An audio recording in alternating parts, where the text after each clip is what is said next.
No terve taas pitkästä aikaa. Eikö olekin hienot taustavärit tässä mun videossa?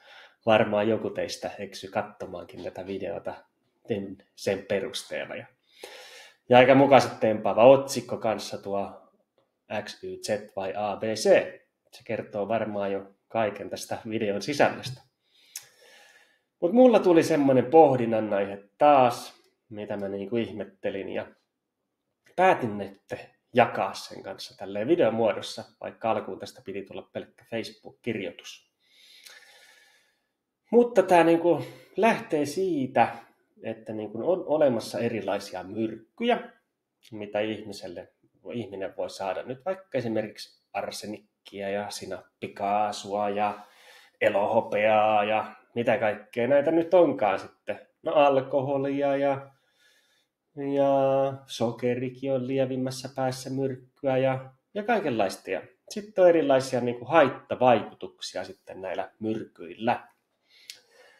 Et kuvitellaan, että saa niin kuin vähän vahvempaa myrkkyä ja siitä sitten voi tulla vaikka erilaisia oireita erilaisille eri ihmisille, jossa vaikka sama myrkky kyseessä. Et voi tulla pahoinvointia tai huimausta tai päänsärkyä, iho-ongelmia, vaikka rytmihäiriöitä, pyörryttää ja vaikka hengitysongelmia.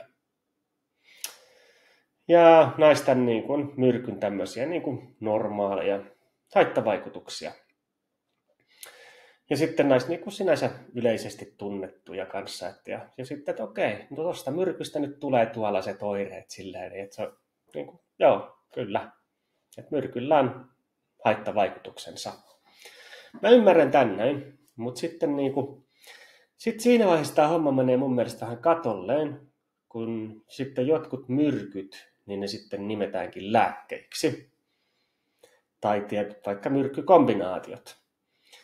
Ja sitten tulee taas niitä myrkytysoireita, mutta sitten koska nämä on niin kuin lääkkeen muodossa, niin sitten yhtäkkiäkin nämä myrkytysoireet kertoo sitten joidenkin mielestä vaan siitä lääkkeen tehosta.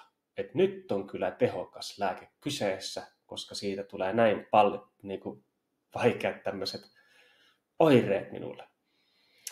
Eli saattaa tulla vaikka sieltä niitä haittavaikutukset A, B ja C sieltä sitten, niin kuin, mistä sitten joutuu kärsimään.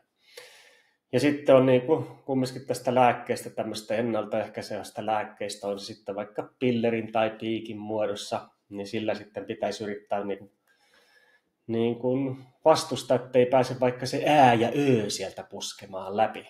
Ne kai ne suuret uhkakuvat silleen. Ja että okei, nyt kun mä sain niin kuin aika ikävät nämä A, B ja C, niin sitten nyt mulla on paljon pienempi mahdollisuus saada toi ää ja ö tuolta.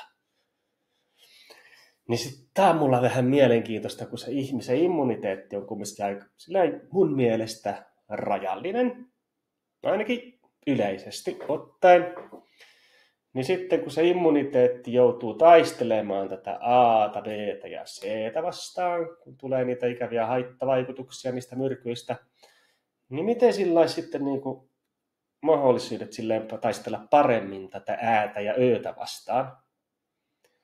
Plus sitten, että okei, kun se sitä immuniteettia menee paljon tähän A, B ja C, niihin jo olemassa oleviin haittavaikutuksiin, niin mitä jos sieltä sitten pääseekin sillä, että immuniteetti ei riitä silleen, niin sieltä tulee se A, B ja C, mitä ei olisi tullutkaan silleen ilman noita haittavaikutuksia. Niin tämä on mulla semmoinen ihmeellinen juttu ymmärrettäväksi. Ja sitten niin kuin monesti, kun sitä markkinoidaan justiinsa silleen, että nyt tällä äällä ja ööllä. Ja sitten jos se ää ja ö sattuukin tulemaan, niin sitten on vielä se peruste silleen, että onneksi otin tämän piikin tai pillerin, koska sitten tämä ää ja ö olisi voinut olla paljon pahempia, tai olisi ollut todennäköisesti paljon pahempi. Ja sitten sieltä on tullutkin niin kuin A, B, C, D, ei kun ää ja ö. Ja sitten kenties vielä A, B ja Ckin siihen päälle. Mutta sitten tämähän on vain sitä spekulaatiota. Mutta sitten taas, että miten usein nuo markkinamiehet sitten kanssa vertailee niitä vaikka viime vuoden statistiikan tuloksia silleen, että okei, tässä on tämä ryhmä, silleen, verrokkiryhmät, silleen, että nämä, jotka niin kuin ottivat tämän ennaltaehkäisevän lääkkeen, niin okei, millainen kirjo heille tuli sitten tätä kaikkea. Ja sitten tämä verrokkiryhmä, mikä ei ottanut tätä ennaltaehkäisevää lääkettä, niin todennäköisesti heiltä jäi nyt ainakin tämä A, B ja C pois. Niin sitten olisi tosi mielenkiintoista tietää silleen, että okei, että tuliko heille sitten tätä äätä ja öötä, mistä niin paljon peloteltiin. Ja sitten, että miten vaikeassa muodossa se tuli, jos se kerran oli tullakseen. Ja verrataan sitä myös heihin sitten, niin kuin, ketkä on saanut tämän niin kuin ennaltaehkäisevät lääkkeet ja sitten kenties näitä A:ta, B:tä, C:tä ja varmaan sitten niin kuin, no sitä X:ytä ja Z:tä totta kai. Ja sitten verrataan myös, että miten vaikeat heillä oli tämä ää ja ö. Nyt on aikamoinen kirjain sekamelska, mutta ehkä te tätä pystytte ymmärtämään. Mutta silleen niin kuin, mä vaan haluaisin niin paljon sitä, että vähän verrattaisi näitä tuloksia silleen niiden kanssa, ketkä ei ole saanut mitään tämmöisiä ennaltaehkäiseviä lääkityksiä heidän kanssaan sitten, ketkä ovat niitä ottaneet. Ja just sitä, että mä en sitä vaan pysty ymmärtämään silleen, että miten jonkun aineen myrkyllisyys on todiste sen tehokkuudesta lääkinnällisessä mielessä jotakin toista tautia vastaan. Niin minä en ymmärrä. Nyt tästä tuli taas tämmönen vähän paasaava video kenties, mutta antakaa anteeksi, koska tässä videossa on kumminkin tosi kauniit värit. Ja katsotaan sitten, mitä tulee taas ensi kerralla.